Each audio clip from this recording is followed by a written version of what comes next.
Martin, my man. Yo, what's up, Hello. what's up? Nagbabalik, Maki and Setlop TV. Yan, magandang araw sa inyong lahat. Ang ganda na naman ng panahon sa New Zealand. Mag-update lang tayo ng mga kalapati natin. Sa araw na to, pupunta tayo sa isang kaibigan natin kasi may ibibigay daw siya na kalapate. Isang hen. Kasi kulang tayo ng isang hen. Meron tayo dyan available na 2 kak na walang pares. Yung isa ibibigay natin sa kanila. Papalit natin, ipag-swap natin sa kanya. Ngayon mag-update tayo sa kalapati natin. Today is pang ano na nila, pang 16 days. Pang 16 days na may itlog. Ayan. Ito sila ngayon. Kasi busy tayo sa trabaho. Nakita nyo naman. Ayan. Sabado ngayon sa New Zealand, hindi tayo pumasok. Kasi pahinga-pahinga din pag may time. Actually, marami tayong mga nakapending na sasakyan dyan sa labas, sa garahe natin. Hindi natin ginagawa kasi walang pyesa. Kung gusto nyo pala akong paggawa ng sasakyan, search nyo lang sa Facebook page ko, Maki Garage. Yun, pag napagawa kayo ng sasakyan. Ayan guys, ito na yung nangingitlog kong kalapate. Ayan. Ayan na siya. Ang itlog ng kalapate, balot ang labas. Nabugok na yung isa nito eh. Ayan na siya. Bali pang 16 days nga na naglilimlim. Ayan, yun yung pair na yan. 16 days. 16 days na naglilimlim sila. Gawin natin balot! Tapos ito naman yung isa. Yan, kasi tinanggal natin yung cover na carton. Kasi nakaglilimlim na naman sila. Yan. Pang 16 days yan. Sabay sila magpipisa nito kasi sabay sila naglilimlim. Yan. Ayan sila.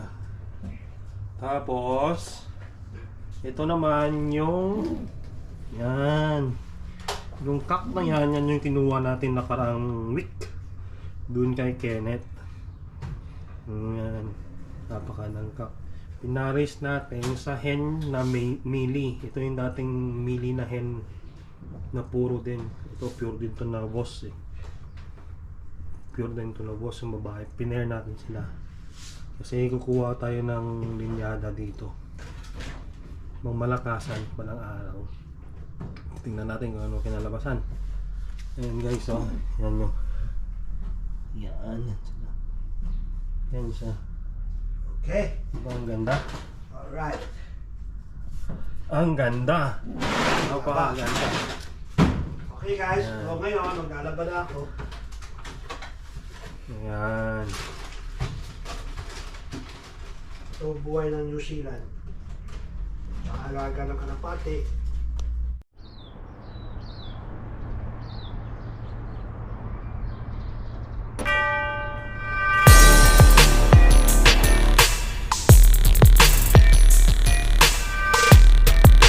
Tayo, may dala tayong ibon.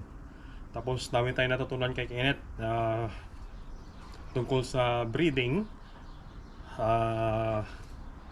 sa feeding, racing, feeding para sa breeding. Marami tayong natutunan.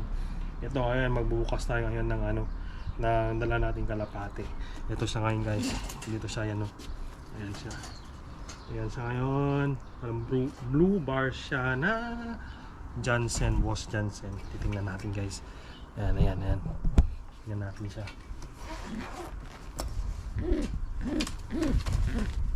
Ang gandang ibo. Okay. Ito siya guys. Ito siya, tingnan nyo. Nanginginig pa. Yan.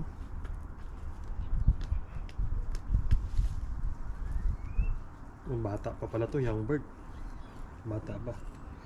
Makikita nyo yan. Yan. KCRPC yan, 2021. Yan yung ring number niya, 1312. Oh. Yan. Yan siya guys. Napakagandang hen, no? Grabe, ang ganda. Ang ganda ng mata nito. Kasi nagbabawas siya ngayon ng breeder niya. Kasi malapit na yung race. Tapos yung mga sisiw niya doon, mga youngsters niya, ang dami. Dami. Ayan. Tingnan natin yung mata para makita nyo. So, walang makikita nyo yan kasi against the light. Yung mata. ganda, di ba? Tingnan ka na sa camera. Yan yung mata niya. Yan, ang ganda, di ba? Tapos, yan. Balance bird. Yan sinasabi nilang balance bird. Tapos, tailbone. Yan. Yan, di ba? Ang ganda niyan. Pakpak naman. Yan yung pakpak niya. Nakikita nyo. Yan. Ang ganda, di ba? Yan. Wala na yung kalapati ko doon. Yun. May puti siya. Yan. Ang ganda. Ang ganda niya, guys.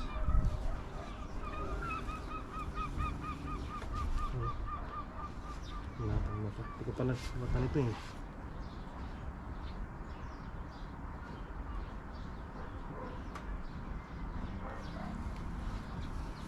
Another Johnson na naman, Boss Johnson.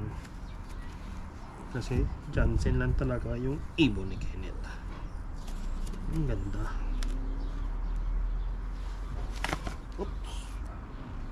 Ang ganda niya. May isang forma pa lang. Di ba?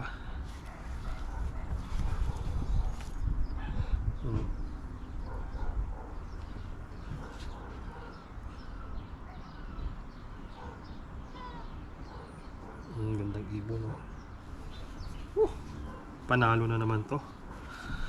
Yan, yan yung mata niya. Yan. Yan. Ang ganda niya, di ba? Oh. Ang itlog. Wala. Ayan guys, abangan nyo na lang to.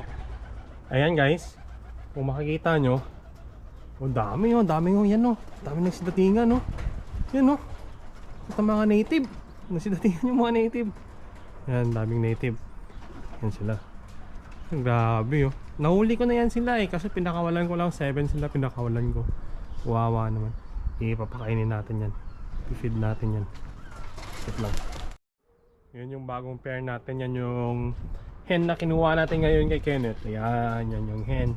Tapos yung kaparis niya, yan yung cock natin. Yan, blue bar. Blue bar yung hen. Paparis natin siya checkered. Titingnan natin yung kinalabasan yan. Andyan muna sila sa labas for 1 week or 2 weeks. Bahala sila dyan kung gaano siya kabilis mag-settle. Pag nag-settle na siya, bubuksan ulit natin yung pintuan natin na yan para makapasok siya. Yan o. Yan o. Ayan. Yan siya. Ayan, diba? Ayan. Ayan, papakainin natin yung pigeon na yun na native. Ayan siya, diba? Ang gandang paris to eh. Tingnan natin kung ano kinalalabasan nito. Basta dyan siya pair silang dalawa. Kung maganda naman eh. Maganda naman siya. Ano lang to eh, isang linyada lang to eh. Boss Johnson din to eh. Ito Boss Johnson din to eh. Kasi kay Kenneth ito galing eh. Yan. Ang ganda nila. Titingnan natin yung kinalabasan. Kung ano. Ang ganda ng hen no? Mas magkaparehasan sila oh. Kasi ayaw ko itong haluan ng ibang linyada yung kay Kenneth. Ngayon titignan ko muna kung ano yung outcome sa breeding tsaka sa race. Pag maganda yung outcome, hindi ko napapasukan. Kung magpapasok man ako, yung mga winner na siguro sa mga 500, 600, 700 tsaka 800. Tingnan natin kung makakuha tayo ng mga ganyang linyada o yung winner talaga i-prepare natin dito sa kanila. Yan. For the meantime, dyan na muna sila. Yung dalawa na to, ulan na nainitan. Hindi yan naman magkakasakit, ibon yan eh. Hindi na sisipunin yan. Diba? Yan. Okay guys, let's go. Titingnan natin kung anong kinalabasan nito. Abang-abangan nyo na lang. Ayan guys, kung makikita nyo, dami yan o. Dami nagsidatingan o. Yan o. Ito mga native. Nagsidatingan yung mga native. Yan, daming native. Yan sila. Grabe oh. Nahuli ko na yan sila eh, kasi pinakawalan ko lang 7 sila pinakawalan ko. Wawa naman. ipapakainin natin yan. I-feed natin yan. Wait lang.